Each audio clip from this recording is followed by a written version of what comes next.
Welcome to 10 Minutes with Trey on Thursdays. Today we're going to be talking about relationships, how we interact with each other, things that we should keep in mind. And Natalie has our first question. Well, Trey, with everything that's going on right now, how should our communication be different? First of all, we just need to be really kind of aware that it's so different. Just masks in general, it's really hard to see people's emotions. It's kind of an odd thing. We were walking our dog the other day, and my daughter all of a sudden said to this person that was crossing the street, "Oh, it's a cute dog, that's why I was staring." And then she was all nervous. She was like, "I was staring, but they couldn't see I was smiling. It was cute." And it's that realizing that we're missing that part of communication is a really big thing. And then we're having to communicate in different ways, texting and video chatting.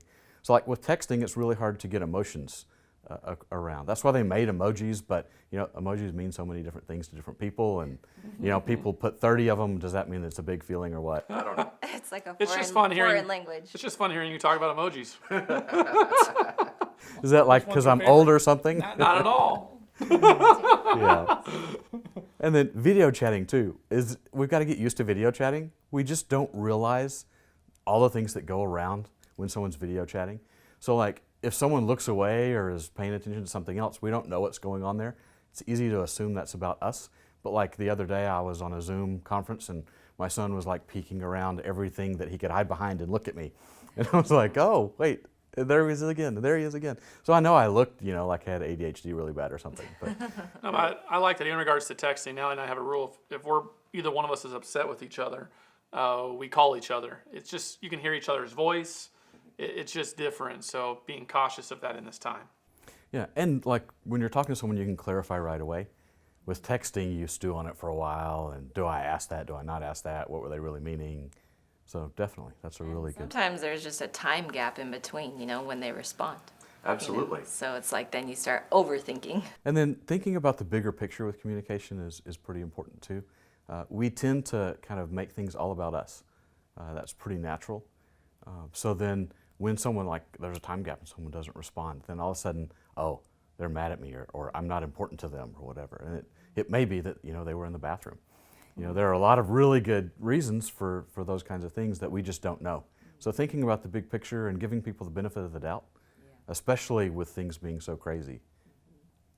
And what are some other things that we should think about of why relationships are so different right now, besides the obvious of quarantine and the coronavirus? I think one of the big things is that it changes the way we're dealing with intimacy. Now, not romantic intimacy, but just intimacy is that connecting with people. We tend to need connection. God created us that way, and how we're connecting is so different.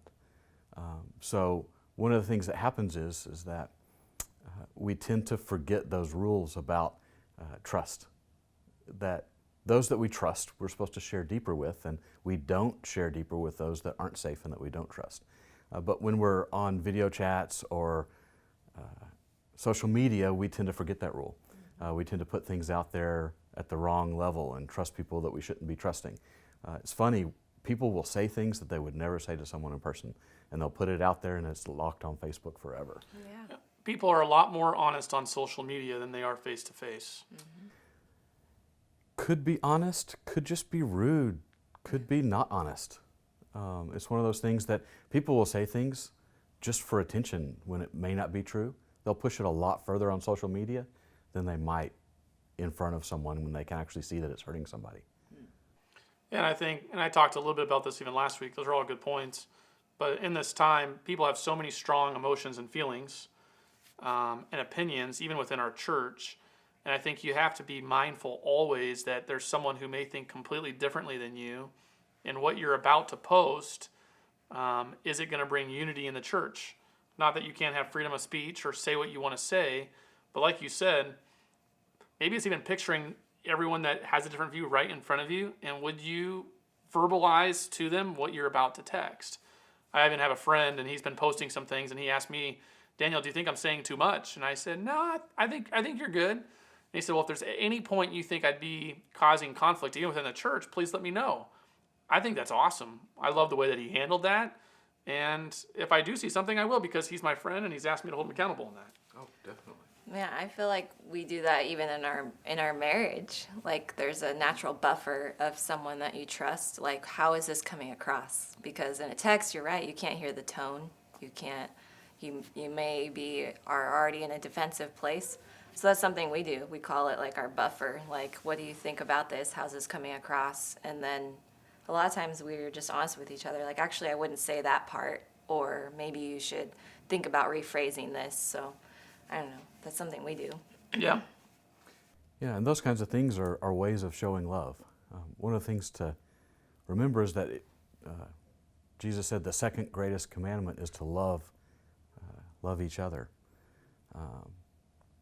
And when you're looking at that love, you have to think about what does that really look like? That's a pretty big kind of ask. And we kind of pass over that and be like, well, I can do that. I love people. But, there's a part of love that's sacrifice. And so are we willing to sacrifice that? Who would have thought the litmus test for this would be toilet paper? Yeah. It's one of those things that are we really loving? And what does love really mean? 1 Corinthians says that love is patient, it's kind, it does not envy, does not boast.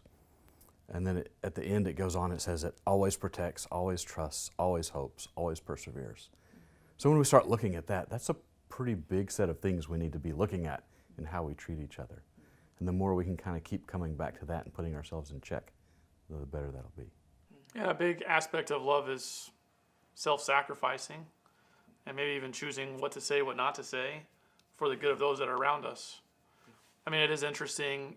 There's been things I've wanted to post. A lot of times things I want to post is even like on ESPN or SportsCenter, of just give my opinions. And there's times where I won't give my opinion, not just because I'm a believer, but it's like, okay, well, I'm a pastor at the Grove. I don't want to misrepresent the Grove.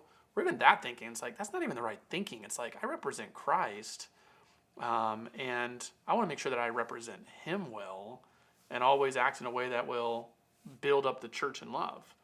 I mean, that's the motivation. That's the mindset. I feel like as the church has been going through Ephesians, that's what it continually talks about. And if it's not going to build up the church, don't say it. Yeah. I mean, that's what I preached on a couple weeks ago, and I'm sure everyone remembers that. Oh, definitely. Yeah, we have it Absolutely. memorized. Right? Nat listens to it like 5 times. Yeah, I'm on 6 now. So. She's a liar. Well, yeah, I feel like oftentimes it's not trusting even my own feelings. It is an action. It's having to die to yourself and keep sacrificing for the benefit of the other person. Yeah. So, with a lot of people being on edge right now, Trey, how does that affect our relationships? One of the things to remember is that we are having big feelings, and that's natural. Things are different. Everything takes more effort to do the same things that we used to do pretty easily.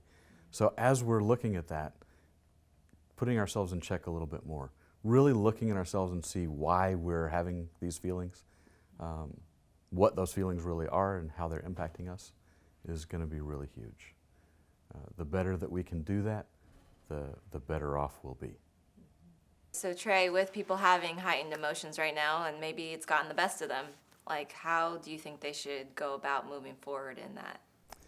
Yeah, forgiveness is really important in that. And one of the things to remember in these days is that asking for forgiveness when you've only done a little bit is a whole lot better than like piling it on or letting it fester.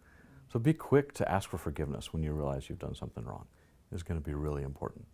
And then quick to give forgiveness when you really look at the big picture with someone and know that intent may not have been there. It might have been frustration that was coming out at you more than intent or more than how it came across.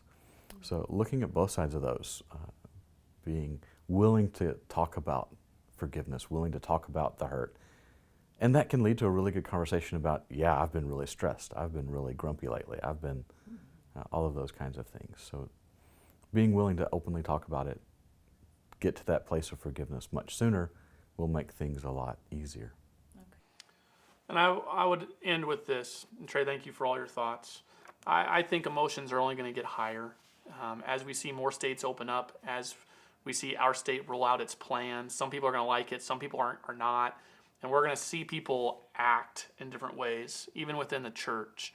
My only hope is, Grow Family, that we would act in a way, even if we have different thoughts and opinions, where we show that we love each other, we respect each other, and that we let nothing divide us as a church. For our fight is not against flesh and blood, but our fight is against the evil and the authorities of this world, which looks to divide Christians. So may we not be divided. May Christ be center to everything that we do. May we be mindful of our brothers and sisters, our spouses, our family, just other relationships in general, and fight for unity and fight to love the other person in the midst of the differences so that we can represent Christ well in all that we do. So that's the charge, and may we have healthy relationships that please the Lord. God bless you.